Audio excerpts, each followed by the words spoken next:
મિત્રો, જિંદગીમાં ભાગદોડ તો ચાલ્યા જ કરશે, પણ થોડો આરામ કરતાં કરતાં આ વિડીયોને જોઈ લેજો. આ વિડીયો છે આપણા ગુજરાતનો, જ્યારે ગુજરાતની હવા એકદમ શુદ્ધ અને તાજી હતી અને જ્યારે રોડ પર કાર કે બસ નહીં પણ ઘોડાગાડી ચાલતી. આજે હું તમને એ જ ગુજરાતમાં લઈ જઈશ જેની વાત આપણે વર્ષો પહેલાં દાદા અને દાદી પાસે સાંભળેલી, અને જે ગુજરાતની એક એક જગ્યાની ખૂબસૂરત યાદો આજે પણ આપણને સાંભળવા મળે છે. હું જે વિડીયો તમને બતાવીશ એ માત્ર એક મામૂલી વિડીયો નથી. એ વિડીયોમાં તમને આપણા પૂર્વજોનું સંઘર્ષ, એમની વેશભૂષા, એમનું સાદું અને સરળ જીવન, એમનો ભાઈચારો, એમની રહેણી કહેણી અને એમના આખા દિવસના અલગ અલગ કાર્યો તમને જોવા મળશે. મિત્રો, એ જમાનામાં બાળકોને પરિસ્થિતિ પ્રમાણે ખૂબ મહેનત, કુટુંબ માટે ત્યાગ, લોકો સાથે પ્રેમભાવ અને ઓછી સુવિધામાં પણ ખુશ રહેવું, આવું બધું શીખવવામાં આવતું. મિત્રો, આ વિડીયો લગભગ સાલ 1970નો છે, જેમાં એક ખેડૂત એમના પાકને વેચવા માટે શહેરમાં લઈ ગયા છે. પાક વેચાઈ ગયા પછી એ ખેડૂત એક કાપડની દુકાનમાં જાય છે અને એમના માટે અને એમના બાળકો માટે કાપડ લેતા જોવા મળે છે. મિત્રો, ત્યારે બધા લોકો વર્ષમાં એક વખત જ નવું કાપડ લેતા અને એ જ કાપડના તાકામાંથી ઘરના બધા છોકરાના કપડાં સીવાતા.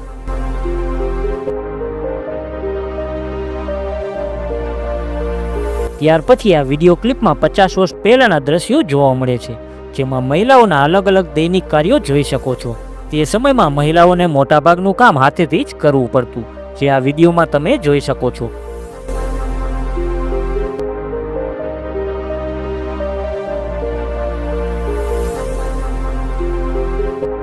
આ ક્લિપ સાલ 1965ની છે, જેમાં રોડ પર ચાલતું બળદગાડું જોવા મળે છે.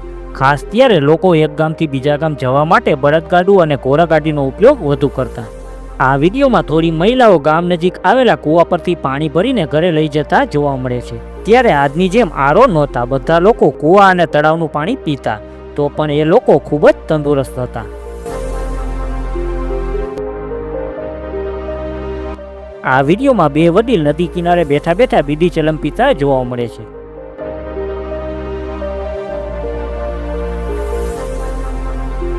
મિત્રો, એ સમયના બાળપણની જો વાત કરીએ તો ત્યારે બાળકોને ધૂળમાં રમવામાં પણ ખૂબ જ આનંદ મળતો અને ફળિયામાં કે ખેતરમાં વૃક્ષના છાંયણે બેઠા બેઠા નવી નવી રમતો રમતા. સાચી વાત કહું તો એ જમાનાની પેઢીએ ઘણી અગવડતામાં પણ જેટલું સુખ માણ્યું છે એટલું સુખ આજે આપણે આટલી સુવિધામાં પણ નથી મળતું. અહીં 40 વર્ષ પહેલાંના ઘણા જ મનમોહક દ્રશ્ય જોવા મળે છે, જેમાં એક વડીલ સવારમાં ધાર્મિક બુક વાંચતા જોવા મળે છે અને થોડા ગોવાળો ગાયોને દોતા જોવા મળે છે અને એમના પશુને ચરાવવા માટે લઈ જાય છે અને ઘણા ખેડૂતો ખેતરે જતા પણ જોવા મળે છે. જો કેટલા સુંદર દ્રશ્ય છે આ. ખરેખર ત્યારના ગામડાના સવારનો પણ એક અલગ જ અહેસાસ હતો. પશુના ગળે બાંધેલી ઘંટડીનો રણકાર, ગામના પાદરના મોટા મોટા વૃક્ષ પર બેઠેલા પક્ષીનો કલરવ, પાદરમાં રમતા બાળકો, પાણી ભરીને આવતી મહિલાઓ, ખેતરમાં લહેરાતા પાકની ધીમી ધીમી સુગંધ, ગામની નજીક ખરખર કરતી નદી, આ બધું આજે ગામડામાં પણ ક્યાંય જોવા નથી મળતું. મિત્રો, આ વિડીયોમાં કોઈ ગામમાં ઝઘડાના નિવારણ માટે ભરાયેલી પંચાયત જોવા મળે છે. ત્યારે મોટા ભાગે નાના મોટા ઝઘડાનું નિવારણ ગામના પંચ દ્વારા જ કરવામાં આવતું, જે આ વિડીયોમાં આપણને જોવા મળે છે. આજે ટેકનોલોજી આવતા ઘણું બધું બદલાઈ ગયું છે. આજે મોબાઈલ છે, ઇન્ટરનેટ છે, પણ જીવનમાં પહેલા જેવી શાંતિ નથી. ઘર મોટા છે, પરંતુ દિલમાં પ્રેમ, આદરભાવ, આવકાર, આ બધું જ સાવ નાનું થઈ ગયું છે. આજના બાળકો પાસે રમકડા છે, પરંતુ રમવાની મજા નથી. તહેવારો છે, પરંતુ એકતા નથી. એ દિવસોમાં રૂપિયા નહોતા, પણ માણસાઈ ખૂબ જ જોવા મળતી. આ વિડીયો ક્લિપમાં આજથી 50 વર્ષ પહેલાંના બાળકોની અલગ અલગ રમતના દ્રશ્યો જોવા મળે છે, જેમાં ઘણા બાળકો વૃક્ષ પર લટકે છે અને ઘણા બાળકો મોયદાનીએ રમતા જોવા મળે છે.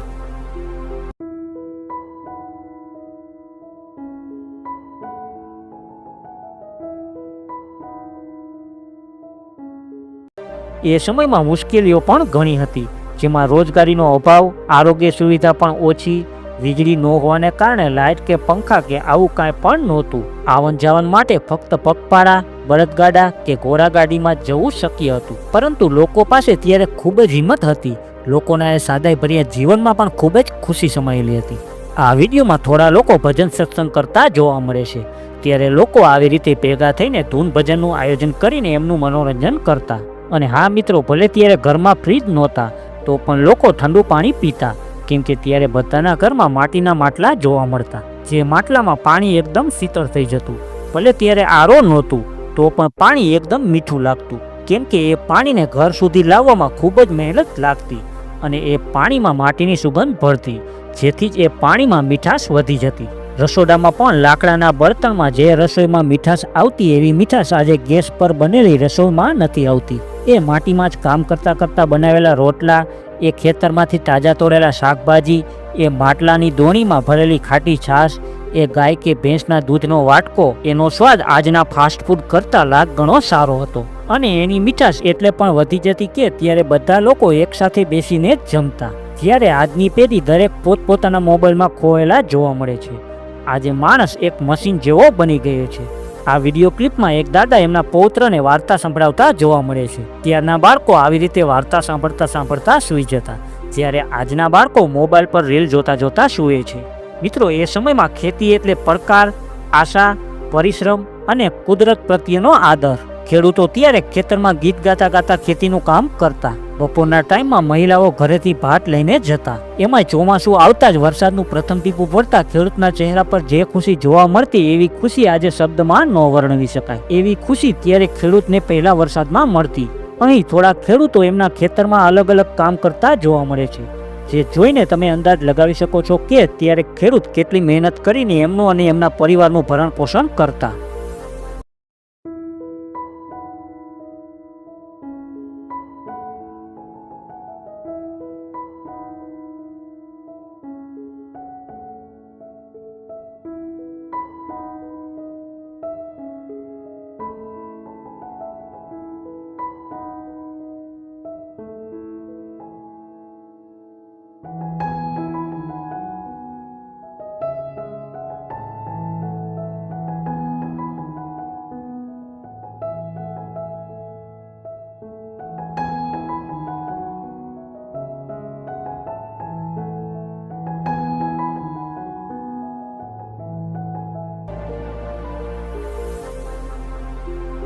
મિત્રો, ગામડાની રાત પણ મનમોહક હતી, જેમાં ગામડાની શાંતિ પોતાનો એક અલગ જ રંગ વિખેરતી. અંધારામાં દીવાની હળવી જ્યોત આખા ઘરમાં પોતાની હળવી રોશની ફેલાવતી. ચાંદની રાતે આકાશ એટલું સાફ દેખાતું કે તારાઓને હાથેથી પકડી લે એવો ભાસ થતો.